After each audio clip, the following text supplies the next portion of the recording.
ఇక బీఆర్ఎస్ భవన్ లో మాజీ మంత్రి సత్యవతి రాథోడ్ మాట్లాడుతున్నారు. లైవ్ ద్వారా చూద్దాం.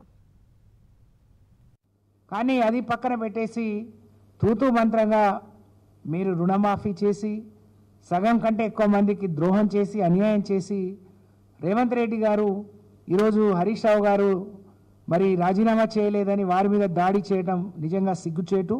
ఇది శోచనీయం.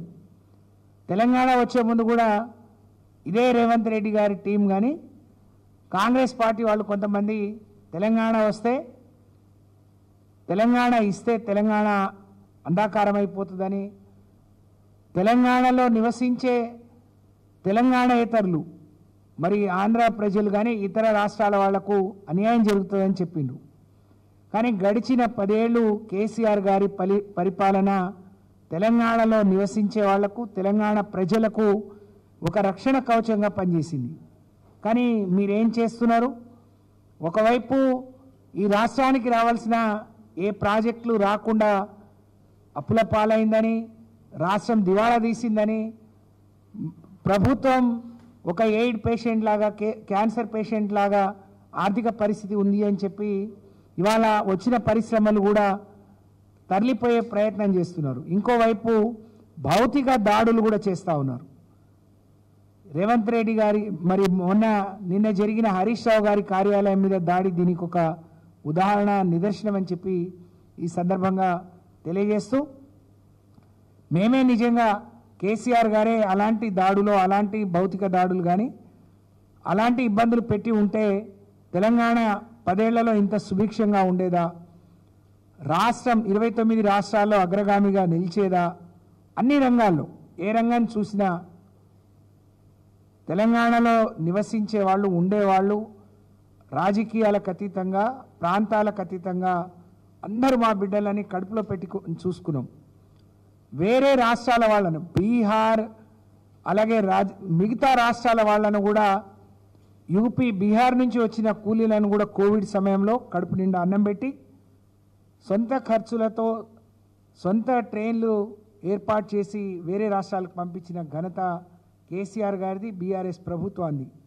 అది మర్చిపోయి ఈరోజు మీరు ఈ దాడులకు పూనుకోవడం లేకపోతే ఇష్టం వచ్చినట్టు ముఖ్యమంత్రి స్థాయికి అగౌరవం తెచ్చే విధంగా ఆ స్థాయిని మర్చిపోయి స్థాయిని దిగజారుస్తూ ఇవాళ రంకెలేస్తూ మాట్లాడటం ఇది సరి అయింది కాదు. రేవంత్ రెడ్డి గారు మరి మీరే ఒకసారి సమీక్షించుకోవాలని నేను హితవు పలుకుతా ఉన్నా. ఇవాళ మహిళా మంత్రులు 8 అక్కన్నట్టు 8 నెలల తర్వాత నోరు తెరిచిండ్రు. ఇప్పుడన్నా మంచి విషయాల మీద మహిళల భద్రత విషయంలో కానీ మహిళలకు రక్షణ కల్పించే విషయంలో కానీ మహిళలకు మీరు ఇచ్చిన మాట నిలబెట్టుకునే విషయంలో మీరు నోరు విప్పితే బాగుంటుంది. వారి గురించి ఆలోచిస్తే బాగుంటుంది. ఎందుకంటే స్వయంగా అసెంబ్లీ సాక్షిగా చట్టాలకు రూపకల్పన చేసి అందరికీ భద్రత కల్పించాల్సిన నమ్మకాన్ని విశ్వాసాన్ని కల్పించాల్సిన అసెంబ్లీ సాక్షిగానే ముఖ్యమంత్రి తప్పుడు మాటలు మాట్లాడితే ఇవాళ ముఖ్యమంత్రి పార్టీ మారి వచ్చిండు, ఇదే సీతక్క పార్టీ మారి వచ్చింది, ఇదే సురేఖ గారు అనేక పార్టీలు మారి వచ్చిండ్రు. ఇవాళ అందులోనే పుట్టి పెరిగి అదే పార్టీని మోస్తున్నట్టు గొప్పగా మాట్లాడుతున్నారు. మీరు ఆలోచించుకోండి. మీరు గతంలో ఏ పార్టీలో ఉన్నారు, ఎక్కడి నుంచి వచ్చిండ్రు? మీరు చేసి వస్తే ఒకటి, వారు చేస్తే ఒకట. మరి మహిళలనే సంస్కారం కూడా లేకుండా 4 గంటలు అసెంబ్లీలో గొడవ చేస్తే మాట్లాడటానికి మైకి అని నిండు సభలో మీరిద్దరు మంత్రులుగా ఉండి కూడా మహిళల పక్షాన మాట్లాడలేని మీరు ఈరోజు కేటీఆర్ గారిని విమర్శించే నైతిక హక్కు, కేసీఆర్ గారి గురించి మాట్లాడే నైతిక హక్కు మీకు లేదు అని చెప్పి కేటీఆర్ గారు ఒక మాట దొర్లితే నిన్న మీ సాక్షిగా కూడా ఏమంటే క్షమాపణలు చెప్పినా అన్నారు, మీ ముందు కూడా చెప్పారు.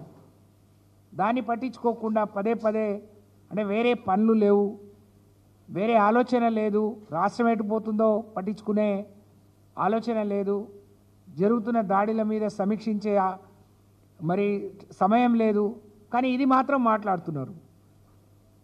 ఆ రోజు కేసీఆర్ గారు తెలంగాణ తల్లిని ఎంత గొప్పగా గౌరవించుకొని ఎక్కడ హైదరాబాద్ నడిబొడ్డున మరి తెలంగాణ తల్లి విగ్రహ ఏర్పాటు కోసం కేటాయించిన జాగాలో ఇవాళ రాజీవ్ గాంధీ మరి ఏ విధంగా అర్హత ఉంది, ఏ విధంగా పెడుతున్నారో ఒక్కసారి మీరు మనస్సాక్షిని అడగండి. కేసీఆర్ గారు చేసిందేంది, బీఆర్ఎస్ ప్రభుత్వం మహిళలకు చేసిందేంది, మీరు చేస్తుందేందో ఒక్కసారి మీ ఆత్మ పరిశీలన చేసుకుంటే నిజాలు మీ ఆత్మ మీకు చెప్తుందని నేను భావిస్తూ, మరి ఈరోజు రుణమాఫీ కూడా ఇవాళ ఇప్పటికే దాదాపు 50-60 వేల ఫిర్యాదుల కంటే ఎక్కువ వచ్చినాయి. 2 లక్షలు చేసి మీరు 22 లక్షల మందికి ఇవ్వడం ఏంది? మేము లక్షలోపే ఆ రోజు 32 లక్షల మంది అర్హత పొందితే ఇవాళ ఎందుకు రైతులు తగ్గిపోయినరు? మీరు ఒకసారి సమీక్షించమని. మీరు ఇస్తా అన్న ప్రతి హామీ ప్రజలకు ఇచ్చే వరకు బీఆర్ఎస్ పార్టీ పోరాటం, ప్రజల పక్షాన పోరాటం చేస్తుంది, మీ మెడలు వంచుతుంది. ఆ రోజు కేసీఆర్ గారు, ఆ రోజున కాంగ్రెస్ పార్టీ మెడలు వంచి ఏ విధంగా తెలంగాణ సాధించిందో తెలంగాణ ప్రజలకు మరి మీరు ఇచ్చిన హామీలు కూడా సాధించడానికి, మీ మెడలు వంచడానికి మేము ఎప్పుడూ ప్రజాక్షేత్రంలో ఉంటాము అని చెప్పి సందర్భంగా తెలియజేస్తా ఉన్నాను. ధన్యవాదాలు.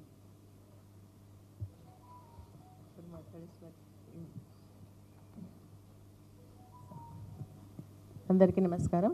ప్రెస్ అండ్ ఎలక్ట్రానిక్ మీడియా మిత్రులందరికీ, అదేవిధంగా పెద్దలు గౌరవనీయులు మాజీ మంత్రి అయినటువంటి అక్క సబితక్క గారికి, అదేవిధంగా మన మాజీ మంత్రి గారు పెద్దలైనటువంటి మన ఎమ్మెల్సీ సత్యవతి గారికి, పెద్దలు గౌరవనీయులు అక్క అమ్మ మన వాణిదేవి గారికి, సుశీల గారికి, మరి మీ అందరికీ కూడా నమస్కారాలు తెలియజేస్తూ, ఈరోజు మరి కేటీఆర్ గారి పైన మాటల దాడి కానీ, అదేవిధంగా హరీష్ రావు గారి క్యాంప్ హౌస్ పైన దాడిని కానీ మేము తీవ్రంగా ఖండిస్తూ ఉన్నాం.